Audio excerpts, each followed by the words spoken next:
What is it about Jewish people that make them prosper financially? Well, you'll almost never find Jews tinkering with their cars on the weekends or mowing their lawns. That's what Daniel Lapin says. And there's a very good reason for that. And it lies within the business secrets of the Bible. Take a look. Most everyone would like to have more wealth and prosperity. Few, however, manage to attain it. Rabbi Daniel Lapin is known as America's rabbi. He says financial success is the result of doing the right things. In his new book, Business Secrets from the Bible, Rabbi Lapin uses simple concepts to help increase income regardless of your faith. He'll change the way you think about money and help you make more of it. To say he's my favorite rabbi would be an understatement, but he's here with us again. It's a pleasure to introduce once again to the 700 Club audience, Rabbi Daniel Lapin. Daniel, good to see you. Fantastic to be together with you again, Pat. Thank you. You've written a landmark book. It really is a fabulous book. It's called Business Secrets in the Bible. How come Jewish people don't mow their own lawns on Saturdays? Well, it really comes from the end of the book of Genesis, where Jacob's 147 years old and time is going by, and finally he's about to be taken home to his Father in heaven. And you'd think that, after a long and difficult life, he'd gather his sons together and he'd say, "Boys, God bless you, I'm gone." Yeah. Instead, he takes 20, 30 verses giving a Reuben, this is your blessing. Simon, this is your blessing. Judah, this is your blessing. In other words, he's laying the foundation of specialization. You're not just one big clump of people. Each one of you is going to find the area in which you can best serve your brethren. And this idea, which wasn't found in general economics until the 18th century, Adam Smith realized the principle of specialization, lies deeply embedded in ancient Jewish wisdom's understanding of the Bible. In other words, somebody's got to cook the bread, somebody's got to make the machine, somebody has to sew the cloth. They can't all do it together. Exactly, and it's even more than that, because if we each take care of our own needs, then we don't need one another. But since we specialize as part of God's plan, the result of that is that I pray for the welfare of my customers, I pray for the welfare of my vendors, I pray for the welfare of the people who work for me, because we're all wrapped up in this web of interdependency, which is exactly what our Father in heaven wants us to be doing. So naturally, when you correctly said you own in Jewish neighborhoods, you do not find Jews lying under their cars on Sunday afternoon. No. I pay one of the best mechanics around to take care of my BMW. That's what I do. I'd be crazy to take my time doing it myself. Polishing diamonds, not fixing cars. Exactly. I'm taking care of what I can do best, and then I'm happy to pay him. Or for me to mow my lawn. I'm the worst lawn mower in the world, but the young man who lives down the street from me, he's one of the best. And he's happy to do it, I'm happy. And so it's really important that each one of us finds our highest and best way to serve our fellow human beings, which is another way of taking care of God's other children. And that's why we speak of customer service and worship service, because one of the ways of worshiping our Creator is by taking care of his other children. Is that one of the principles of Jewish finances, to look after your customers and to be one of the great secrets? And again, I present 40 secrets in this book, which is, it's not a book about investing, because investing, you really got to have some money. It's not a book of getting out of debt, because you want to get out of debt, you speak to my friend Dave Ramsey. But this is about making more money. This is about saying, you know what, this year I want to make twice as much money as I made last year. Not 100 times, not 50 times, twice as much. Is that a biblical concept, making money? Making money? Yeah. Let me put it this way. If a young person came to you and said, look, I can't decide what to do. I either want to go into politics, actually they don't say that, I want to go into public service.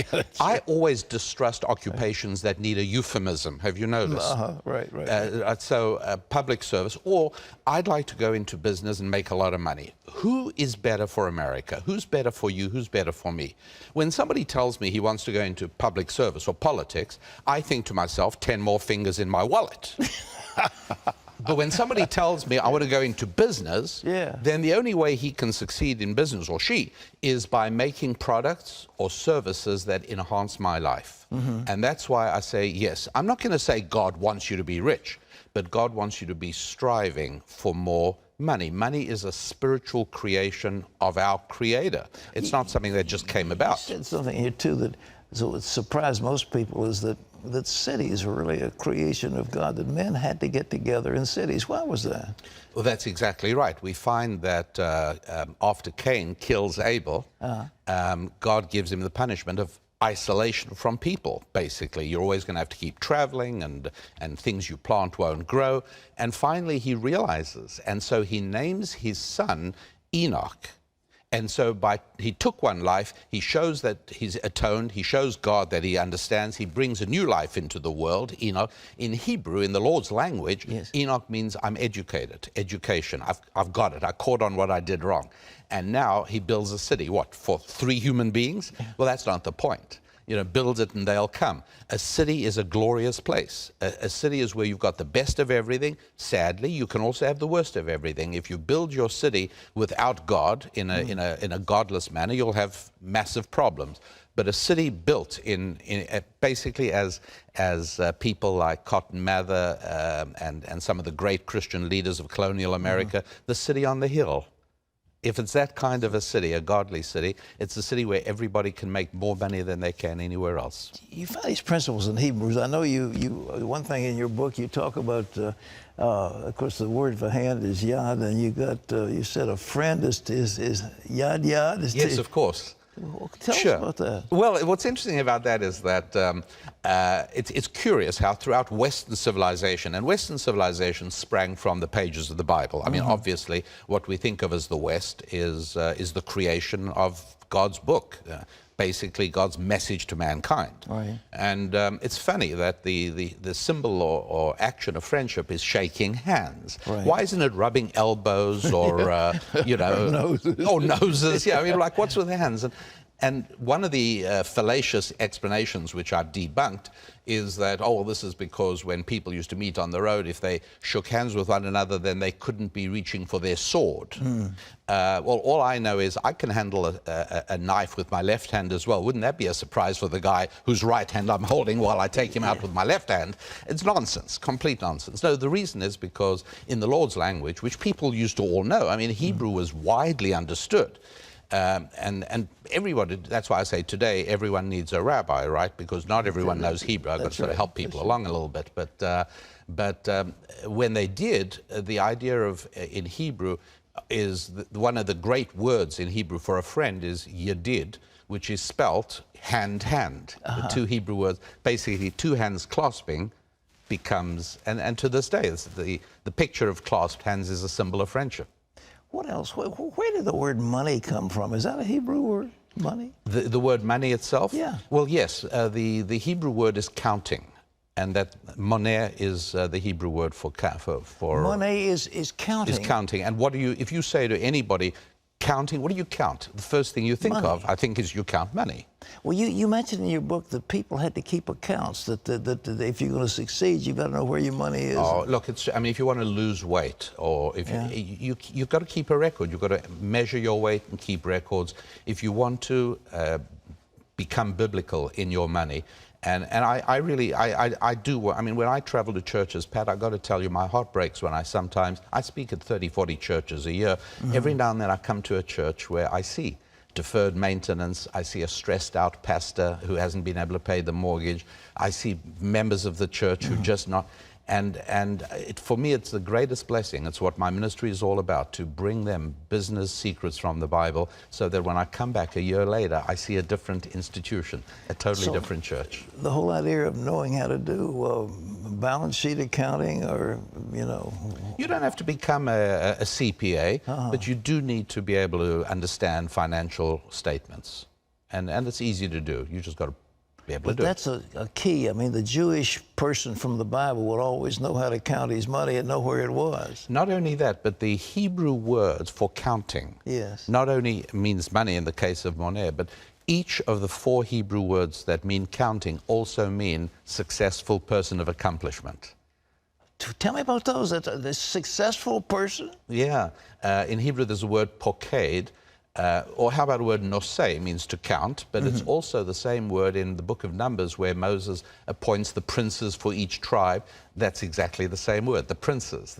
So in other words, people of accomplishment, people of achievement, people of aristocratic bearing are all people who can count. And that's true in everything. I mean, you've got to be able to measure your achievement, because if you don't, the days pass and nothing gets accomplished. That was certainly true with John D. Rockefeller. He was basically an accountant. He kept exquisite books. Every penny he spent, everything he gave away, down to the last dime, he had it all written in a book of accounts. Yeah, people laugh at that, and you know, he may have been a little extreme, but then his wealth was also extreme. He came to the richest man in the world. Yes, so exactly right. Badly. But for most of us, the other extreme is more common, where there's no record keeping and no meticulous accounting for our time, for our money, for our achievements. It's important. And that accounts for failure, doesn't it? And that's one of the secrets, is keeping records, not only financial, but also life records, a journal. Point out that there's no word in Hebrew for retirement. I told you that, and I'm very pleased.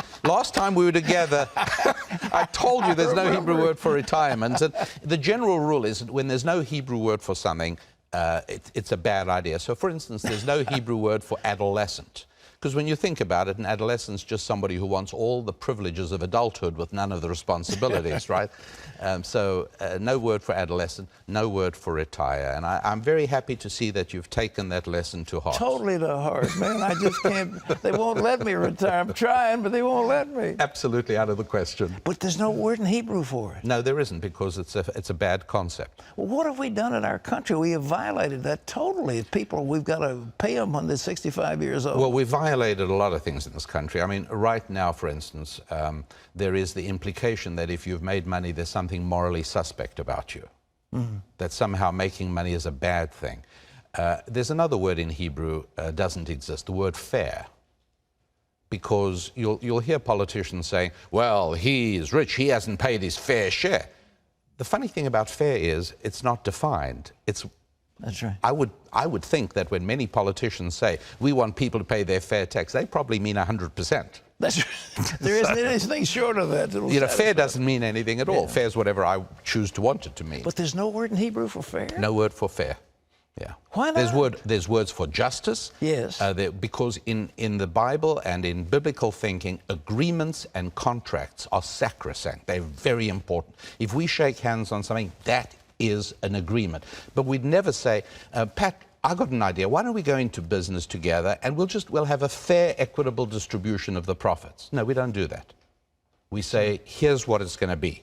It's going to be 50% and 50%, or it's going to be 43% and 57%. But we don't just use loose and ill-defined concepts, because that creates bad arrangements, bad relationships. What is another key principle of wealth that you found in the Bible?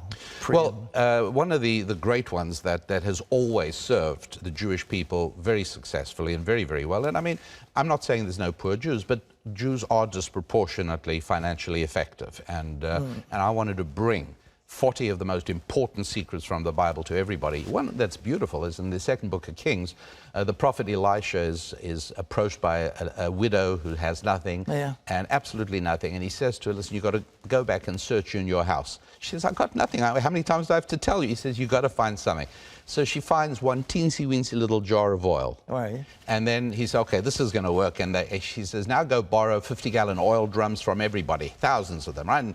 And she becomes the first oil tycoon in the Middle East. Now, this is a miracle. Yeah, it's an absolute miracle. That's right. Once it's a miracle, why couldn't Elisha have poured oil out of his thumb? I mean, God can fill thousands of barrels of oil from a thumb just as easily as from a little bottle of oil. Yet he made this poor widow go back and search until she found, because each and every one of us has a bottle of oil inside her. We have that tiny little reserve we overlook, something we think is insignificant. She said, I got nothing. He said, go back and search. Little bottle of oil. Oh, that's very significant. You got to have something inside you. Every one of us has that little spark of potential. That's why it's oil. Oil contains energy. God packed chemical energy into oil. We've got that inside each and every one of us. That is the kickstart of our own economic miracles. What is the modern state doing to violate God's principles and destroying itself in the process? What are they doing? You have an hour or two to spend on that? Well, let's make believe you're Adam Smith and you wrote your book in 2 pages. What? A number of things. One of them, of course, is increasing the size of government and increasing taxation. Essentially, that turns people into slaves. Ultimately, the Marxist vision is slavery. You work for us, you give everything to us, and we take care of everything. We take care of your children's education, we take care of your retirement, we take care of your health care.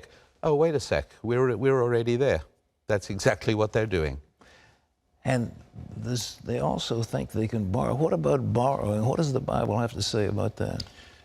Needless to say, a very bad way to go about doing business. It's a very bad way to try and build a sustainable economy, whether it's an individual or a family or a nation.